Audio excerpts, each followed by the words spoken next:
ఇందుగలదు అందులేదు ఎందెందు వెతికిన అందందు దొరకను అన్న చందంగా ఉంది ఆంధ్రప్రదేశ్ రాష్ట్రంలో జరిగిన లిక్కర్ స్కామ్.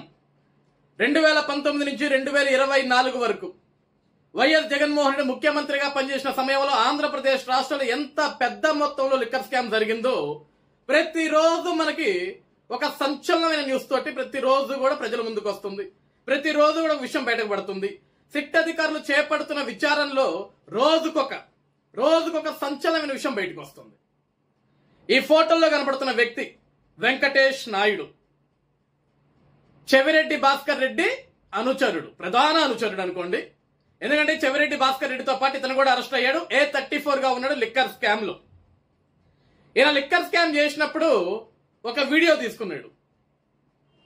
నోట్ల కట్టలు లెక్క పెడుతూ ఎవరు ఏ డబ్బులు ఎవరికి పంపించాలన్నట్లుగా ఒక వీడియో తీసుకున్నాడు. ఆ వీడియో డిలీట్ చేసుకున్నాడు. కానీ సిట్ అధికారులు వాళ్ళు చేపట్టిన విచారణలో ఎన్ని వీడియోలు డిలీట్ చేసినా సరే ఈ రోజు ఉన్న సాంకేతికతోటి ఆ వీడియోలు మళ్ళీ రిట్రీవ్ చేసి ఈ రోజు బయటికి తీసుకొచ్చారు, ప్రజల ముందు పెట్టారు. మరి దీనికి వైఎస్ఆర్సీపీ పార్టీ నాయకులు ఏం సమాధానం చెప్తారు? ఈ వెంకటేష్ నాయుడు ఎవడో తెలియడంటారా? ఇతనికి జగన్మోహన్ రెడ్డికి ఏం సంబంధం అంటారా? ఇతనికి చెవిరెడ్డి భాస్కర్ రెడ్డికి ఏం సంబంధం అంటారా? ఇతనికి వైఎస్ఆర్సీపీ పార్టీకి ఏంటి సంబంధం అంటారా? కావాల్సుకునేది కూడా కూటమి ప్రభుత్వం జగన్మోహన్ రెడ్డి గారి మీద కుట్ర పన్నుతుంది. అసలు లిక్కర్ స్కామే జరగలేదు. జగన్మోహన్ రెడ్డి ఎంతో పారదర్శకంగా ప్రైవేట్ వాళ్ళకి చేతికి ఇవ్వకుండా తాను ప్రభుత్వంలో ప్రభుత్వమే మద్యాన్ని నడిపించే విధంగా ఒక అద్భుతమైన చర్య చేపట్టాడు. నడిపించడమే కాదు, ఆంధ్రప్రదేశ్ రాష్ట్రంలో లిక్కర్ సేల్స్ ని తగ్గించాడు, కానీ ఆదాయాన్ని పెంచాడు. ఆ ఆదాయం రాష్ట్రానికి ఉపయోగించాడని చెప్పేసి ప్రతిరోజు కూడా వదలగొడుతుంటారు జగన్మోహన్ రెడ్డి దగ్గర పనిచేసే ₹5 పేటీఎం బ్యాచ్. ఎందుకు ₹5 పేటీఎం బ్యాచ్ అంటామంటే వీళ్ళని రాష్ట్రానికి పనికొచ్చే పని ఒక్కటి చేయరు. రాష్ట్రాన్ని తగలబెట్టాలన్నా, రాష్ట్రాన్ని సర్వనాశనం చేయాలన్నా సరే జగన్ ఇచ్చే కూలీ కోసం కక్కుర్తిపడి ఎంతకన్నా దిగజారే నీచపు బ్రతుకులే వీళ్ళవి. అందుకే వీళ్ళని ₹5 పేటీఎం బ్యాచ్ అని పిలుస్తాం. గత కొన్ని రోజులుగా ప్రతిరోజు కూడా ఆంధ్రప్రదేశ్ రాష్ట్రంలో లిక్కర్ స్కామ్ లో గతంలో ఎవడెవడైతే ఆ స్కామ్ లో ఉన్నాడో, ఎవడెవడైతే పాలు పంచుకున్నాడో వాళ్ళందరినీ కూడా స్టెప్ బై స్టెప్ అరెస్ట్ చేసుకుంటూ, స్టెప్ బై స్టెప్ విచారణ పిలుచుకుంటూ ప్రతి ఒక్కళ్ళు కూడా విచారణకు సహకరించకపోతే వాళ్ళని ఉన్నత న్యాయస్థానం ముందు సిట్ అధికారులు పెట్టి వాళ్ళని అరెస్ట్ గా తీసుకొని వాళ్ళని రిమాండ్ కి తీసుకొని వాళ్ళ దగ్గర నుంచి నిజాలు రాబడుతుంటే వాళ్ళని భయపెట్టారు, వాళ్ళని బెదిరించారు, వాళ్ళని చంపుతామన్నారు, వాళ్ళని బెదిరించి చంపేస్తామన్నారు. ఇంకా కావాల్సింటే ఇంకా కుట్రలు బండి ఇంకా కేసులు పెట్టి వాళ్ళని ఇబ్బంది పెడతామని కూటమి ప్రభుత్వం అనేకమైన చర్యలు చేస్తుందని చెప్పేసి పనికిమాల మాటలన్నీ మాట్లాడుతుంటారు ఈ పెద్ద మనుషులంతా కూడా. మొన్న మిథున్ రెడ్డి అరెస్ట్ అయ్యాడు ఇదే లిక్కర్ స్కామ్ లో. మిథున్ రెడ్డి అరెస్ట్ అయినప్పుడు ఏమన్నాడు జగన్మోహన్ రెడ్డి? పాపం మిథున్ రెడ్డి చిన్నపిల్లాడు, మిథున్ రెడ్డికి ఏం తెలుసు? పెద్దిరెడ్డి రామచంద్రారెడ్డి అంటే చంద్రబాబు నాయుడికి కోపం కాబట్టి, వీళ్ళు కాలేజీలో ఉన్నప్పుడు కొట్టుకున్నారు కాబట్టి ఆ రోజు కక్షతోటి ఈ రోజు పిల్లోడైన మిథున్ రెడ్డి మీద చంద్రబాబు నాయుడు కావాల్సుకుని కుట్రబన్ని కేసు పెట్టించి పెద్దిరెడ్డి రామచంద్రారెడ్డిని ఏడిపించాలని చూస్తున్నాడు అని జగన్మోహన్ రెడ్డి వ్యాఖ్యలు చేశాడు. పాపం మిథున్ రెడ్డి చిన్నపిల్లాడు, మిథున్ రెడ్డికి ఏమీ తెలియదు. జగన్మోహన్ రెడ్డి చిన్నపిల్లాడు, జగన్మోహన్ రెడ్డికి ఏమీ తెలియదు. విజయసాయి రెడ్డి చిన్నపిల్లాడు, విజయసాయి రెడ్డికి ఏమీ తెలియదు. మీలో ఎవడికి ఏమీ తెలియదు. మరి లిక్కర్ స్కామ్ ఎలా జరిగింది? ఈ వెంకటేష్ నాయుడు ఎవడైతే ఉన్నాడో, చెవిరెడ్డి భాస్కర్ రెడ్డి అనుచరుడు ఎవడైతే ఉన్నాడో, మొన్న జరిగిన ఎన్నికలలో ఒంగోలు పార్లమెంట్ లో తాను పోటీ చేసేదానికి ఇండిపెండెంట్ గా చెవిరెడ్డి భాస్కర్ రెడ్డి తరపున ఇతను కూడా నామినేషన్ దాఖలు చేశాడు. ఆ నామినేషన్ లో అతను రాసిన ఏడాదికి ఇన్కమ్ ఎంతో తెలుసా అండి? ₹4,50,000. పూర్తిగా 5 లక్షలు కూడా లేదు.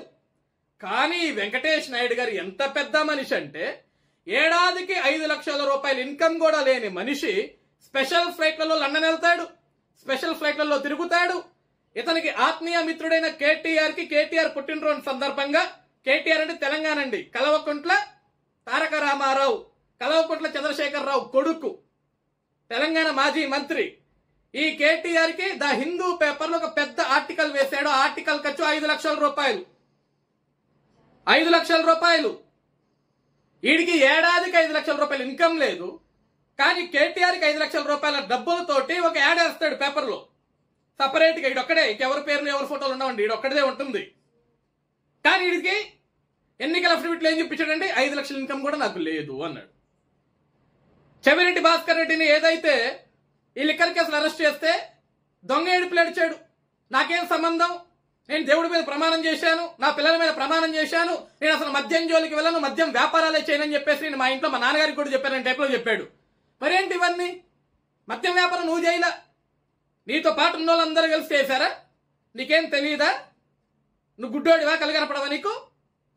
చేయాల్సిన పనికిమాలిన పనులన్నీ చేసి మళ్ళీ ఈరోజు బయటికి రాగానే, మీడియా కనపడంగానే నేను వీరుణ్ణి, సూర్యుణ్ణి, ధీరుణ్ణి, నేను ఎటువంటి స్కాములు చేయకపోయినా సరే నా మీద కుట్ర పన్నారు, నేను వచ్చిన తర్వాత అంతా తెలుస్తా అంటాడు. దొరికాడు. వీడియోలు డిలీట్ చేయొచ్చు, ఆడియోలు డిలీట్ చేయొచ్చు, చాట్లు డిలీట్ చేయొచ్చు. కానీ ఈ రోజున టెక్నాలజీ, ఆ టెక్నాలజీ ప్రకారం ఎవడు ఎక్కడ ఎంత దోచాడో, ఎంత దాచాడో, ఎవరితో మాట్లాడాడో, ఎవరితో ఉన్నాడో, ఎవరితో పండాడో, ఎవరితో తిన్నాడో అవి మొత్తం బయటకు వస్తాయి. సిట్టా తీగ మొత్తం లాగుతుంది. మొన్న వర్ధమాన్ కాలేజ్లో ఏదైతే 12 బాక్సుల్లో 11 కోట్ల రూపాయలు నోట్ల కట్టలు జరిగితే వైఎస్ఆర్సీపీ పార్టీ మాజీ మంత్రి పేర్నాని మాట్లాడతాడు, 12 బాక్సుల్లో 11 కోట్లే దొరికాయి, లెక్కన ఉంటుంది, మరి 12వ బాక్స్ లో ₹1 కోటి ఎక్కడికి పోయినాయి? దానికి సమాధానం కూడా మీరే చెప్పాలి. చాలా పర్ఫెక్ట్ గా బాక్స్ కి ₹1 కోటి పట్టుతుంది, చాలా క్లారిటీగా ఇచ్చావు. ఒక బాక్స్ కి ₹1 కోటి పట్టుద్ది అంటే ఏదో దగ్గరుండి నువ్వే ప్రతి బాక్స్ లో కూడా ఆ ₹1 కోటి చదివినోడు మాదిరి చెప్పావు. మరి ఈ రోజు ఈ వెంకటేష్ నాయుడు ఎవడు? జగన్మోహన్ రెడ్డి తోటి ఎందుకున్నాడు? చెవిరెడ్డి భాస్కర్ రెడ్డి తోటి ఎందుకున్నాడు? నీ ఆత్మమిత్రుడైన కేటీఆర్ తోటి ఎందుకున్నాడు? నీ ఆత్మ మిత్రులైన ఆ కుటుంబమైన కేసీఆర్ ఫ్యామిలీ అయిన కల్వకుంట్ల కవితతో ఎందుకున్నాడు? వీళ్ళందరితో సెల్ఫీలు ఏ విధంగా దిగాడు? వీళ్ళందరితో ఏ విధంగా ట్రావెల్ చేశాడు? ఏ విధంగా స్పెషల్ ఫ్లైట్లు ఎక్కి స్పెషల్ జెట్ విమానాలకి తిరిగాడు? ఈ డబ్బులన్నీ ఎక్కడి నుంచి వచ్చాయి వీడికి? ఆరు లెక్క పెట్టే డబ్బులన్నీ ఏం డబ్బులు? చివరికి నీ ఇంట్లో జగన్మోహన్ రెడ్డి గారు గుర్తుపెట్టుకోండి, జగన్మోహన్ రెడ్డి ఇంట్లో సంక్రాంతి సంబరాలు సెట్ వేసింది కూడా ఎత్తానే. మరి ఈ డబ్బులన్నిటికీ ఎవడు చెప్తాడు? ఈ డబ్బులన్నీ ఎక్కడి నుంచి వచ్చాయి? లేకుంటే జగన్మోహన్ గారు మీరు చెప్పండి. ఈ వెంకటేష్ నాయుడు అనే వ్యక్తిని చెవిరెడ్డి భాస్కర్ రెడ్డి తీసుకొచ్చి నీకు పరిచయం చేశాడు. ఏమని పరిచయం చేశాడు? Sir sir sir sir Sankranti సంబరాలు వస్తున్నాయి సార్, మనం సంక్రాంతి సెట్ వేసుకుందాం ఇంట్లో, వీడి సెట్లు చాలా బాగా అద్భుతంగా వేస్తాడు సార్, వీటితో సెట్ వేయించుకుందాం సార్ అని ఆ వెంకటేష్ నాయుడు తోటి సెట్ వేయిస్తే నువ్వు పారితోషికం కింద ఆ వెంకటేష్ నాయుడికి గిఫ్ట్ రూపంలో డబ్బులు ఇచ్చావా? చెప్పండి. ఈరోజు A34 ముద్దాయిగా ఉన్న వ్యక్తి ఈ వెంకటేష్ నాయుడు, లిక్కర్ స్కామ్ లో A34 గా ఉన్నాడు. ఇక ఎన్నిసార్లు మీరు కవర్ చేసుకుంటారు? ఎన్ని మాటలు మీరు మారుస్తారు? మాట్లాడితే చంద్రబాబు నాయుడు కుట్ర పన్నాడు, జగన్మోహన్ రెడ్డిని ఇరికించాలని చూస్తున్నాడు, జగన్మోహన్ రెడ్డిని జైలుకు పంపించాలని చూస్తున్నాడు.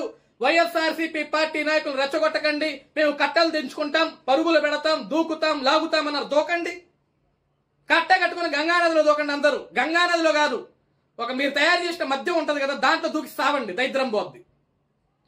పనికి మాల కల్తీ మద్యాన్ని తయారు చేసి చీప్ లిక్కర్ల పేరిట డబ్బులు రేట్లు పెంచి స్పిరిట్ ఎక్కువ కలిపి రంగు నీళ్లు కలిపి వేలాది మంది లక్షలాది మంది ప్రాణాలను తీసే విధంగా వాళ్ళ ప్రాణాలతో చెలగాటమాడి పేద ప్రజానికం రక్తాన్ని పీల్చి ఆ రక్తాన్ని తాగి ఆ రక్తాన్ని అమ్ముకొని వేలాది కోట్ల రూపాయలు దండుకొని బంగారం కొన్నారు, ఫ్యాక్టరీలు కట్టారు, బ్యాంక్ బ్యాలెన్స్ లో దాచుకున్నారు, బ్లాక్ మనీ కూడగట్టారు, వేలాది కోట్ల రూపాయల డబ్బులు మొత్తం మద్యం మీద సంపాదించి అసలు మద్యం స్కామే లేదు. ఎంతో పారదర్శకంగా జగన్మోహన్ రెడ్డి గారు ప్రభుత్వమే మద్యం అమ్మింది. ప్రభుత్వం మద్యం అమ్మితే ఎక్కడన్నా స్కామ్ జరుగుద్దా, ఇది ఎక్కడన్నా ఉంటుందా అని సొద్దపోస కబుర్లన్నీ చెప్పారు మీరంతా కూడా. ప్రభుత్వం జగన్మోహన్ రెడ్డిదే, మద్యం అమ్మింది జగన్మోహన్ రెడ్డే, డిస్ప్లేలు తయారు చేసింది జగన్మోహన్ రెడ్డే, మద్యం తయారు చేయించింది జగన్మోహన్ రెడ్డే, మద్యం బాటిల్ మీద స్టిక్కర్లు అతికించింది జగన్మోహన్ రెడ్డే, మద్యం బాటిల్ మీద క్యాపులు తయారు చేయించింది జగన్మోహన్ రెడ్డే, మద్యం బాటిల్ కోసం స్పిరిట్ తయారు చేయించింది జగన్మోహన్ రెడ్డే, మద్యం మీద వచ్చిన డబ్బులు దాచిపెట్టుకుంది జగన్మోహన్ రెడ్డే, మద్యం మీద వచ్చిన డబ్బులతోటి జల్సా చేసుకుంది జగన్మోహన్ రెడ్డి. జగన్మోహన్ రెడ్డి పార్టీయే కాదంటారా? పేదవాడి ప్రాణాలతో చెలగాటవాడారు. ఈ రోజు కూడా ఎంతో మంది హాస్పిటల్ పాలై హాస్పిటల్ చుట్టూ తిరుగుతున్నారు లివర్ సమస్యలతోటి, మీ దిక్కుమాల మద్యాన్ని తాగి పేదవాడి రక్త మాంసాలతోటి మీరు డబ్బులు సంపాదించి డబ్బులు దోచుకొని సిగ్గు లేకుండా ఇంకా మద్యం ఎక్కడా స్కామ్ ఎక్కడా, మద్యం ఎక్కడా స్కామ్ ఎక్కడా అంటే కనపడట్లేదా? కళ్ళకు కట్టినట్లుగా ప్రతిరోజు కూడా తీగలాగితే డొంక కదిలినట్లు ప్రతిరోజు కూడా ఒక్కొక్కడు పుట్టలో నుంచి పాములు బయటకు వచ్చినట్టుగా కోట్ల కట్టలు నోట్ల కట్టలు కుప్పల కుప్పలుగా బయటకు వస్తున్నాయి. మరి డబ్బంతా ఎవడిది, ఎక్కడిది, ఎందుకు వచ్చింది? సిగ్గులేని మాటలన్నీ చెప్పటం, సిగ్గులేని పరిపాలన చేసి 5 ఏళ్లు నీకు అవకాశం ఇస్తే ఆంధ్రప్రదేశ్ రాష్ట్రాన్ని సర్వనాశనం చేసి ఈ విధంగా దాచుకొని లిక్కర్లో దోచుకున్నావు, మద్యంలో దోచుకున్నావు, ఇసుకలో దోచుకున్నావు, మైనింగ్ లో దోచుకున్నాం, బియ్యంలో దోచుకున్నావు, చివరికి చిన్న పిల్లలకి ఇచ్చే చిక్కీలలో కోడిగుట్టుల్లో కూడా దోచుకొని ఎంత సంపాదిస్తావు? నాకు మీ అందరినీ చూస్తుంటే శ్రీశ్రీ గారు ఇది ఒక వ్యాఖ్యం గుర్తొస్తుంది. జగన్మోహన్ రెడ్డి గారు, దొంగ నా కొడుకులు అసలే మసలే ఈ దూర్ద లోకములో. ఇలాంటి వెధవలు ఎంతో మంది ఉంటారు మిత్రమా, చాలా జాగ్రత్తగా ఉండాలి అని చెప్పేసి ఆయన ఒక వ్యాఖ్యం ఉంటుంది. ఈరోజు మీ చేసిన అవినీతి మొత్తం చూస్తుంటే నాకు అవే గుర్తొస్తుంటాయి.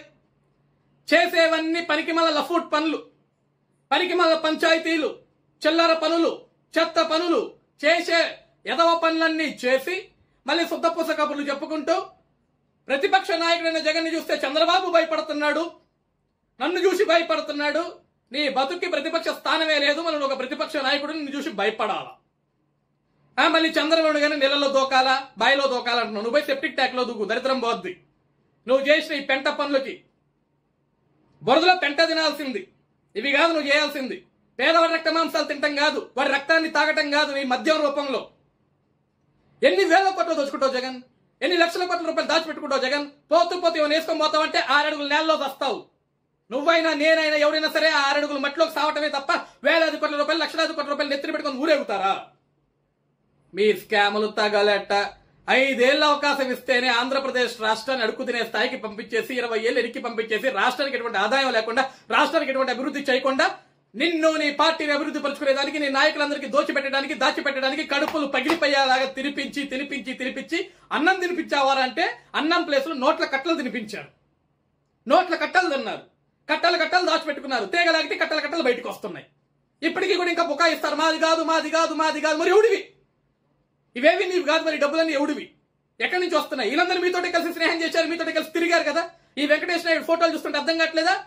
స్పెషల్ సెలబ్రిటీస్ తో కూడా తిరుగుతున్నాడు ఫ్లైట్లు ఎక్కి. మరి నీకు ఇంత ఇన్కమ్ ఎక్కడి నుంచి వచ్చింది?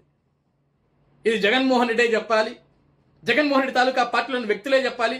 మరి ఈ వెంకటేష్ నాయుడు దగ్గర నుంచి డబ్బులు ఎందుకు వచ్చాయి? వీడికి ఇంత లగ్జరీ లైఫ్ ఎక్కడి నుంచి వచ్చింది? ఈ డబ్బులు ఏ విధంగా వచ్చినాయి? వీడికి జగన్మోహన్ రెడ్డికి పరిచయం ఏ విధంగా జరిగిందన్న విషయాలు కూడా వైఎస్ఆర్సీపీ పార్టీ నాయకులు బయట పెడితే ప్రజలందరూ చూస్తారు.